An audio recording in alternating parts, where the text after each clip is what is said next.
Meghan Markle's MasterChef appearance should have been a simple piece of friendly television. On paper, it was the kind of booking that made sense for the image she has been trying to build. A duchess, a lifestyle brand founder, a woman now publicly attaching herself to kitchens, home cooking, jam jars, edible flowers, family meals, and the idea that food is one of the ways she shows love. But instead of landing as an effortless, charming moment, the appearance quickly became another example of how difficult it seems to be for Meghan to present a clear and believable public identity. Before the full episode had even settled into the public conversation, the promotional clips, the press coverage, and the behind-the-scenes reporting had already created a very familiar pattern. There was the attempt to make Meghan look warm and natural. There was the glossy framing around her supposed love of cooking. There was the insistence that this was exciting television. And then almost immediately there were claims of tension, awkwardness, protocol confusion, and people behind the scenes having to manage yet another Duchess-related complication. Meghan Markle may have thought her appearance on Australian MasterChef would help, propel her image as a chef, and yet somehow the appearance has turned into MasterMess. Because according to reports, Meghan Markle made one of the co-hosts cry over the use of the word royalty, which is utterly bizarre as Meghan is obsessed with her own title. And we also have the most cringe and fake promo video ever for Meghan, which proves that is why this MasterChef Australia appearance is worth looking at closely, because it is not really just about whether Meghan can judge a plate of food. It is about the bigger question that keeps following her. Does the public believe the version of herself she is trying to sell? The central problem is that Meghan is trying to occupy several roles at once, and they do not always fit together. She wants to be seen as relaxed, earthy, Californian, approachable, and casually domestic, but she also continues to rely on the formal weight of the Duchess of Sussex title. She wants the atmosphere of royalty when it elevates her, but she appears uncomfortable when the word royalty creates obligations, expectations, or awkward reminders of the institution she and Prince Harry stepped away from. She wants to sell food as something intimate and authentic, but the public image often feels staged, decorated, and polished within an inch of its life. That contrast matters because food television, perhaps more than almost any other kind of lifestyle television, depends on trust. Viewers can tell when someone really loves being in a kitchen. They can feel when somebody knows ingredients, understands timing, has burned things, saved things, improvised things, fed people in a hurry, and built a real relationship with the ordinary rhythm of cooking. A person does not need to be a professional chef to be convincing, but they do need to seem genuinely connected to the subject.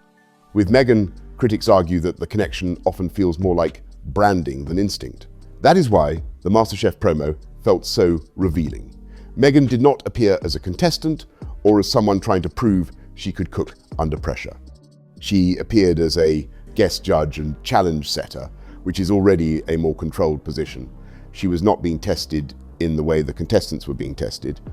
She was there to bring a theme, introduce ingredients, offer a few lines about food, and connect her public lifestyle identity to one of the most established cooking competition formats on television. In the preview, the show leaned heavily into the idea that her arrival was a major surprise. The language around it was big, almost too big. The MasterChef kitchen, we were told, has seen surprises before, but this was meant to be something special. The contestants were presented with a dramatic reveal, a collection of ingredients and Meghan's explanation of what she wanted them to do. That setup might have worked beautifully if the person at the center of it felt completely at home. And people feel that there's an authenticity there that comes across the screen.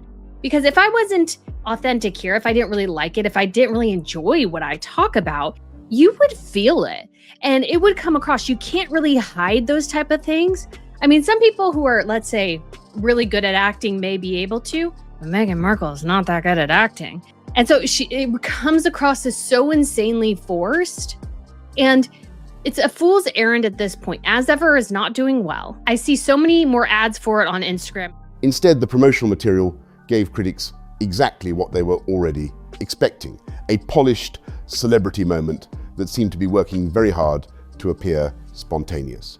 The ingredients themselves became part of the conversation.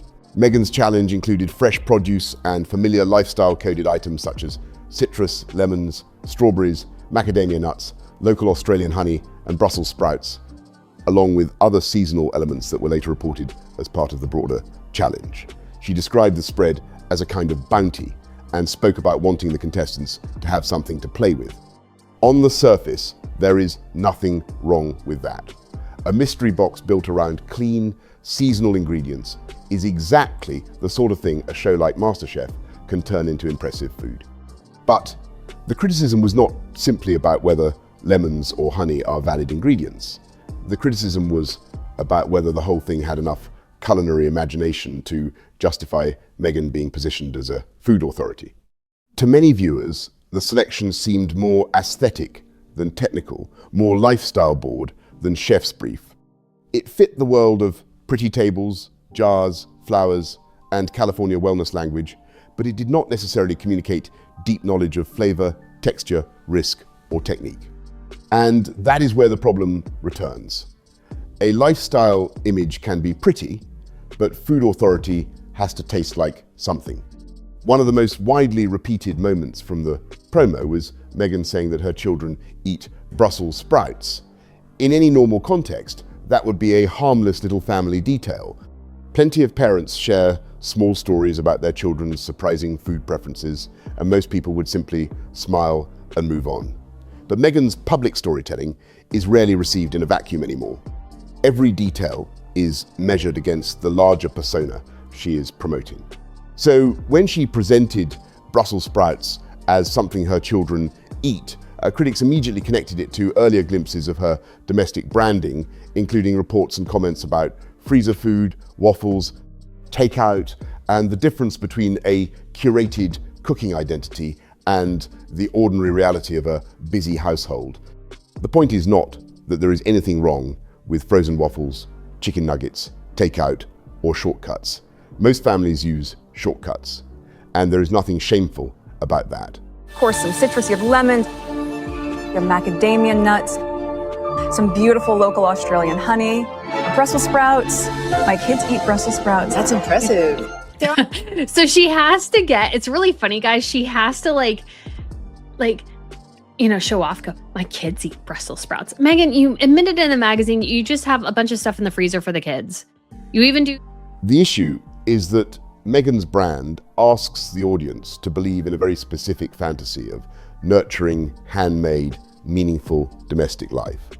If the reality is more practical, more ordinary, and more dependent on convenience, then the smarter brand would embrace that reality rather than pretend every meal is a gentle, sunlit ritual. In fact, there was probably a more convincing version of Meghan's food identity available to her all along. Instead of trying to present herself as a polished domestic expert, she could have built a brand around elegant shortcuts, family-friendly, entertaining, and how to make ordinary food feel a little more special without pretending that every meal is a culinary love letter. That would have been more relatable. It would have matched the reality of modern parenting. It would have allowed her to say, in effect, that she loves beautiful food and meaningful gatherings, but she also understands that people are tired, schedules are tight, and sometimes the goal is to get something warm on the table before everyone loses patience. That version could have been charming. It could have been useful. It could have made sense of the freezer items, the plated takeout, the pretty garnishes, and the desire to make a small moment feel elevated. But that is not the identity she appears to be selling. The identity she is selling is much grander and much more sentimental. Food as love language, food as nurturing, food as proof of her warmth, her motherhood, and her natural gift for home life. That is a difficult role to sustain if the public keeps sensing that the performance is doing more work than the person. During the promo, Meghan also made a point of saying that she does not like cooking under pressure.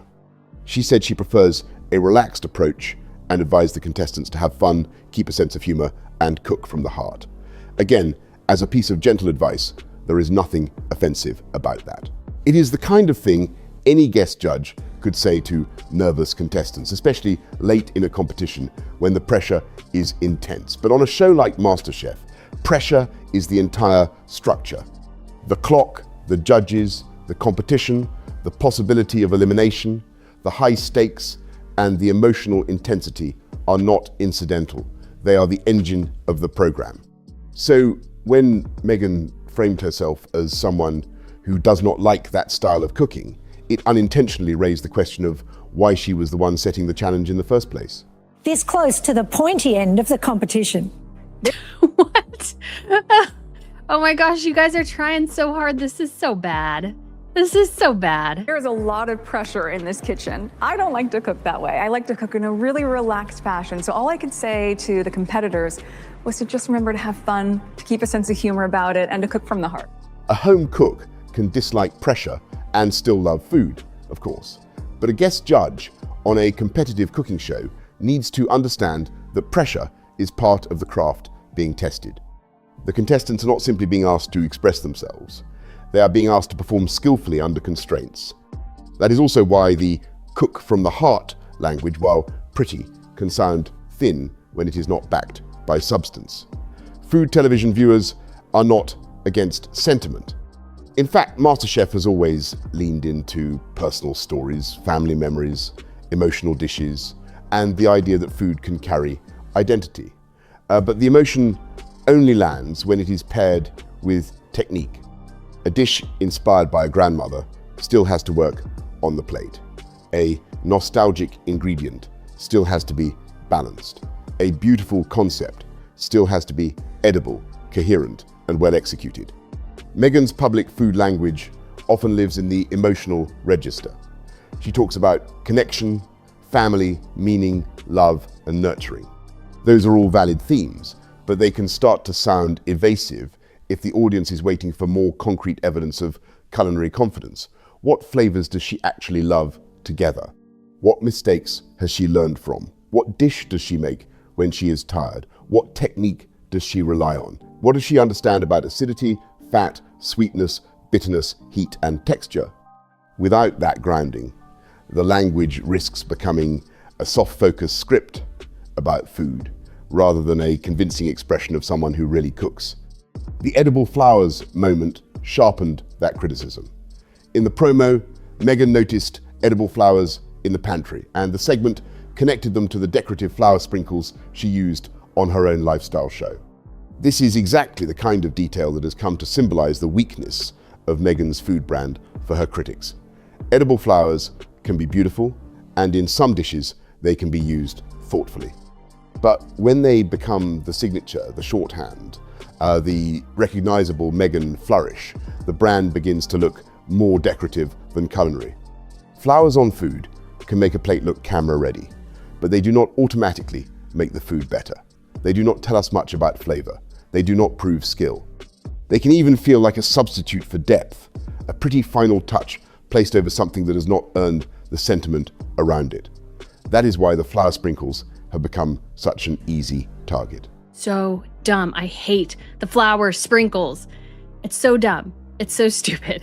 And then the entertainment reporter really tries to push this home here. As contestants might include them, as Meghan often did on her show. Flour sprinkles, if we must. You do not.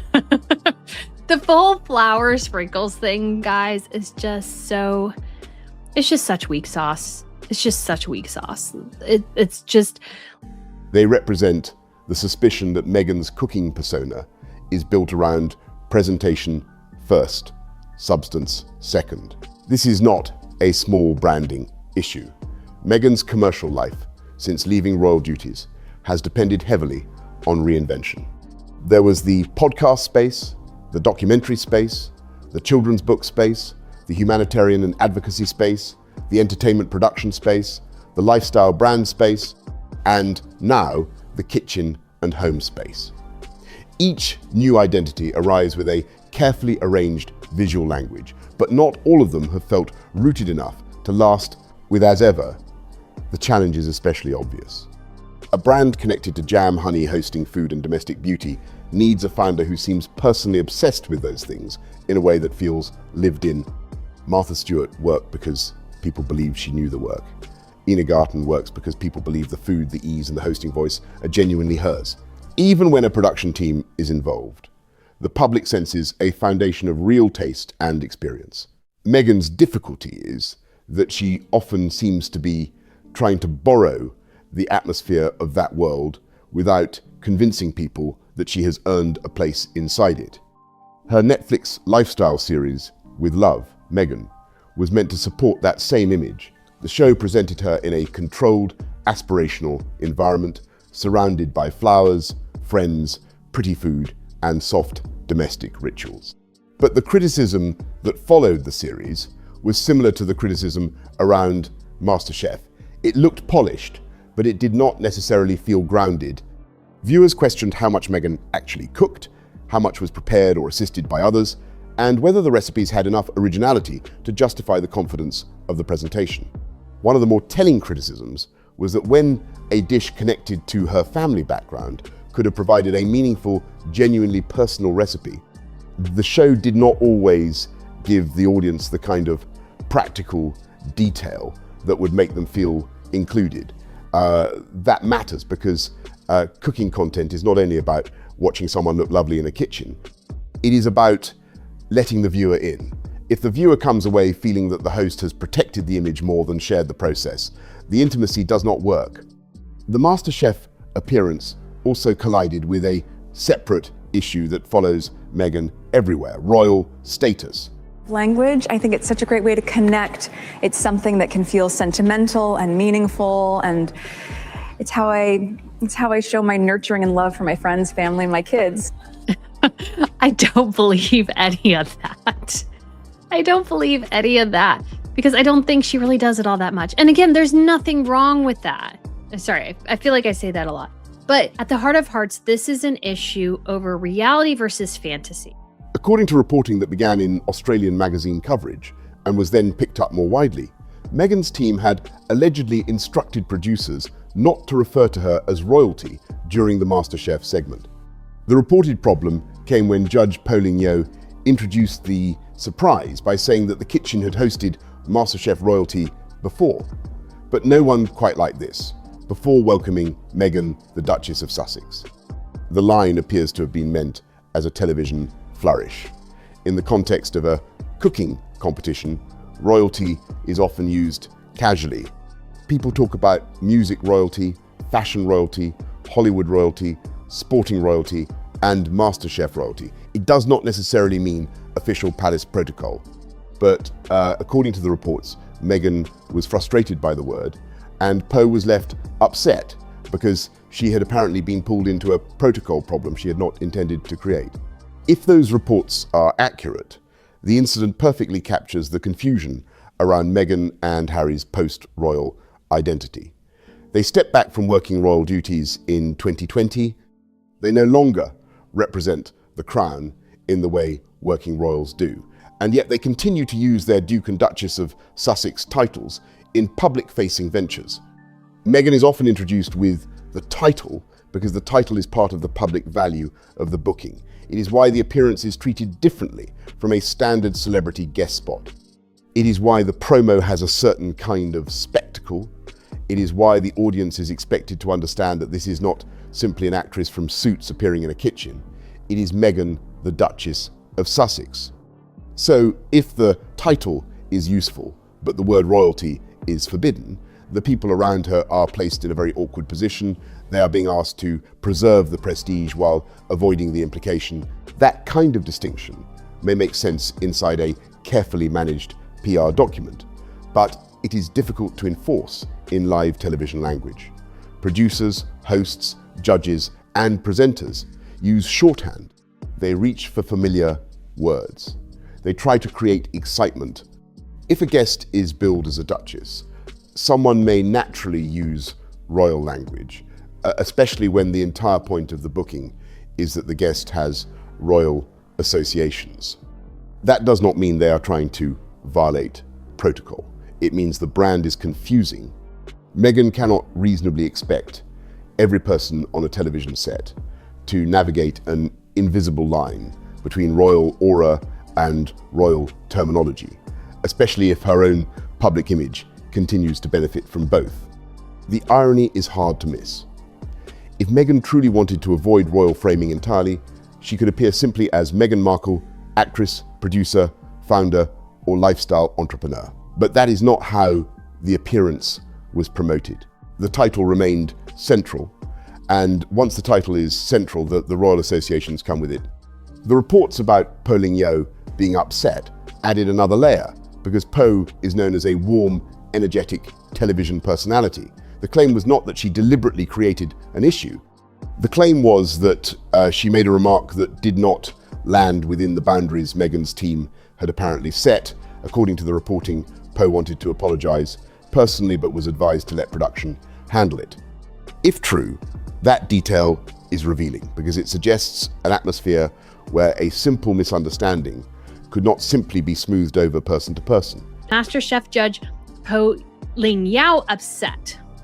The judge unintentionally introduced Meghan as royalty during her guest appearance, despite Meghan and her team instructing producers not to use that word. But you call her the Duchess of Sussex. Just go by Meghan. It's again, this thing comes back to an issue of Harry and Meghan not being clear what they're doing, where they're going, what they're standing for. Because they want to be treated like royalty. And then when somebody calls them royalty, just kind of royalty generally, oh, no, you can't do that. You can't do that. But you're demanding we call you by your title. You're going by your titles. You're demanding that we treat you as royalty, but we can't call you royalty. It doesn't work. Because then... Instead, it became a production matter.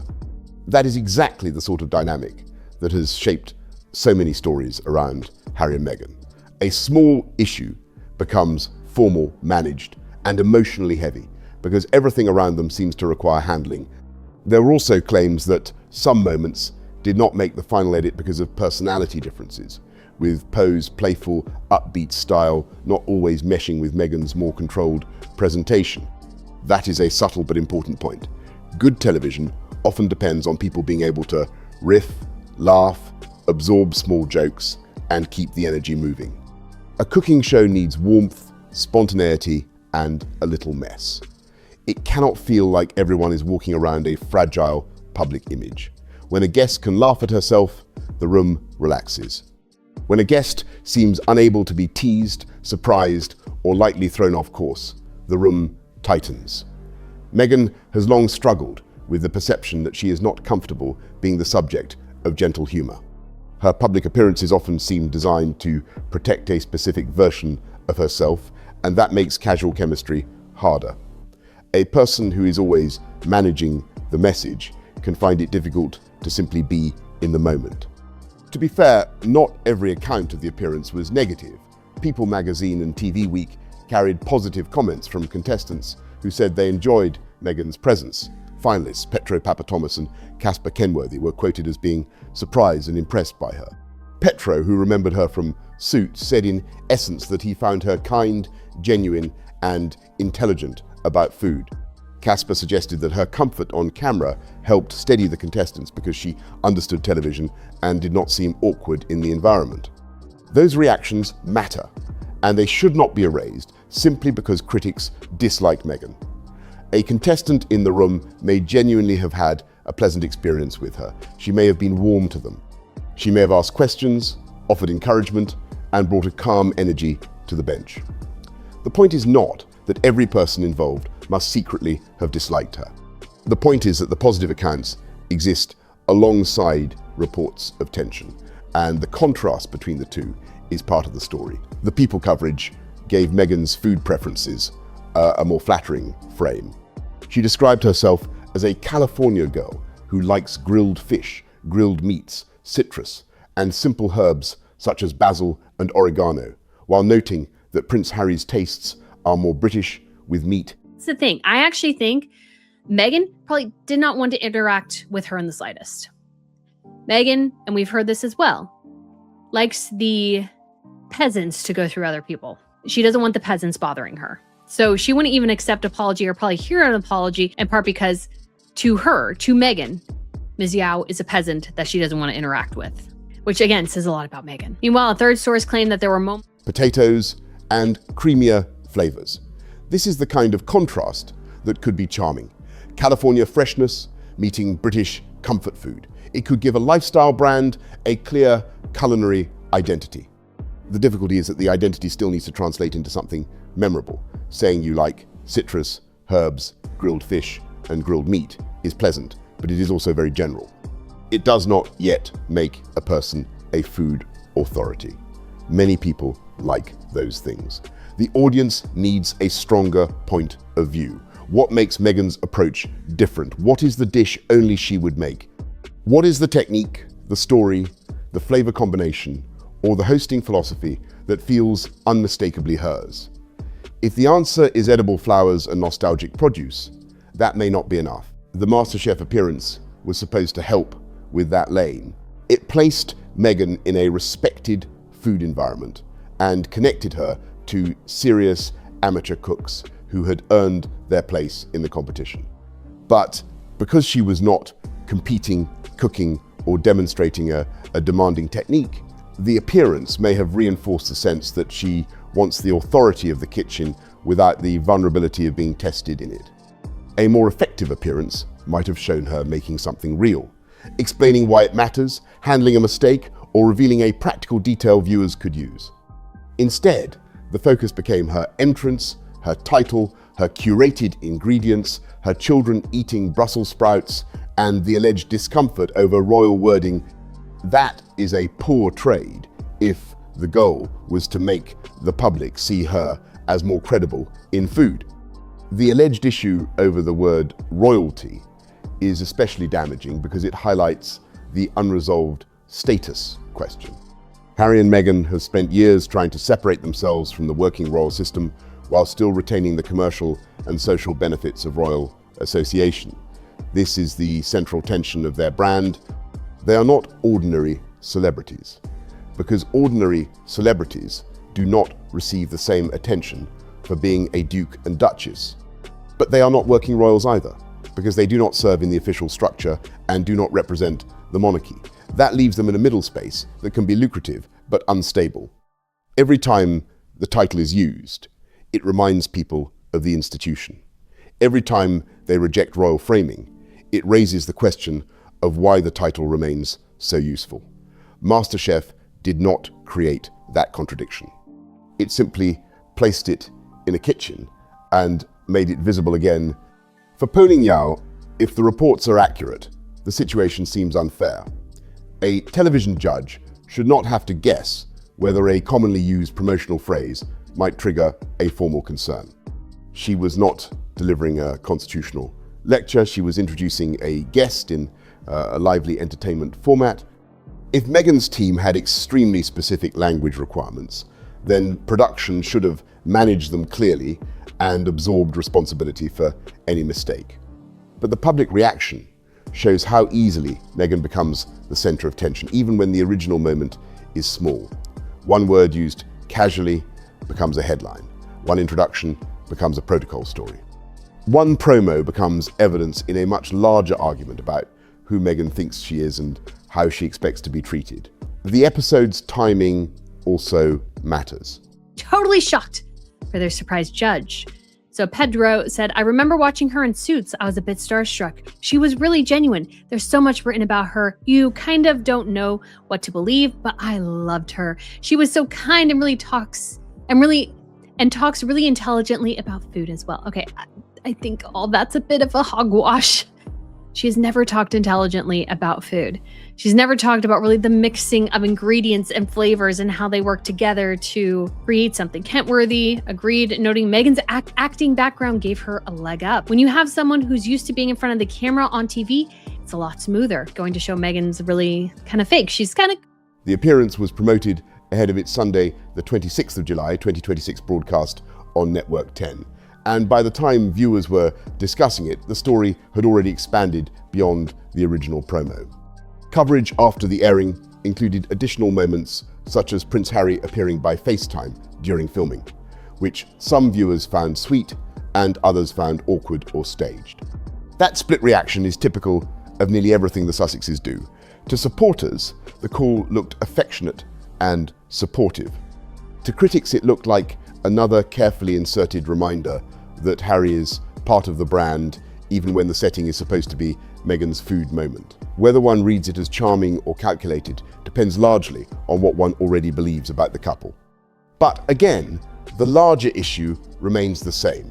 The moment drew attention away from the food and back toward the Sussex performance of intimacy, status, and public image.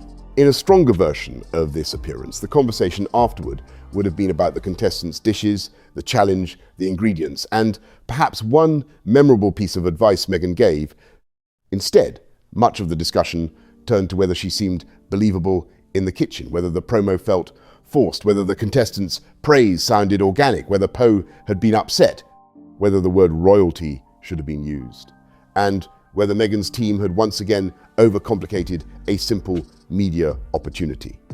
That is not the kind of aftertaste a lifestyle brand wants. If the goal is to sell warmth, ease, and domestic charm, the surrounding story cannot feel brittle and tense. There is an important distinction here between being imperfect and being inauthentic. Audiences often like imperfection. They like when a celebrity burns something, laughs, admits they use shortcuts, or says they are not a professional, but they love trying. Imperfection can build trust. Meghan's problem is not that she is imperfect in the kitchen. The problem is that the image often seems unwilling to admit imperfection in a way that feels real. It wants the intimacy of vulnerability while still controlling every angle. That is why even harmless details can become suspect. A jar of jam becomes a symbol. A flower garnish becomes a symbol. A Brussels sprouts comment becomes a symbol. A royal wording request becomes a symbol. Each small thing is absorbed into the larger question of whether the public is seeing Meghan herself or another constructed version of Meghan designed for a camera. That does not mean she has to become a chef. She does not need to pretend she can outcook the contestants on MasterChef. In fact, it would probably help if she stopped trying to hover near expertise and instead found a more honest position. She could be the person who loves hosting but relies on smart shortcuts. She could be the mother who wants her children to eat vegetables but admits some nights are freezer nights. She could be the Californian who enjoys fresh flavors but is still learning. She could be the former actress building a lifestyle company with professional help and sharing what she discovers along the way. That would be far more believable than presenting every domestic detail as proof of natural authority. Audiences can forgive learning. They are less forgiving when they feel they are being sold a performance as though it were a personality. The title question requires the same kind of honesty. If Meghan wants to move away from royal framing, then she has to accept the loss of some royal prestige. If she wants the prestige of being the Duchess of Sussex, then she has to accept that people will use royal language around her. What does not work is trying to keep the aura while policing the vocabulary so tightly that ordinary television people become anxious about saying the wrong thing. That does not make her look modern or liberated from royal protocol. It makes her look more protocol conscious than the institution she left. And it invites the very criticism she seems to want to avoid, that she wants royal treatment on her terms, without the restrictions or duties that usually come with it. The MasterChef controversy is therefore not a giant scandal in itself. No one should pretend that a guest judge promo is a matter of national importance. But small stories can be revealing, and this one reveals a lot about the fragility of Meghan's current public brand. A simple food appearance became tangled in questions about authenticity, title use, emotional control, PR management, and whether she can exist naturally in a room without the atmosphere bending around her. That is why it became interesting. It was not the Brussels sprouts, it was not the edible flowers, it was not even the word royalty by itself. It was the way all of those details lined up with a pattern the public has watched for years. What Meghan needed from MasterChef was ease. She needed one clean, charming, low-drama appearance where she seemed relaxed, useful, funny, and genuinely interested in the contestants. To chat. So that's the latest from Meghan's MasterChef appearance. Already a disaster, already attempts to encourage contestants. And again, they may have had a positive experience, but it's only in a microcosm. The judge did not.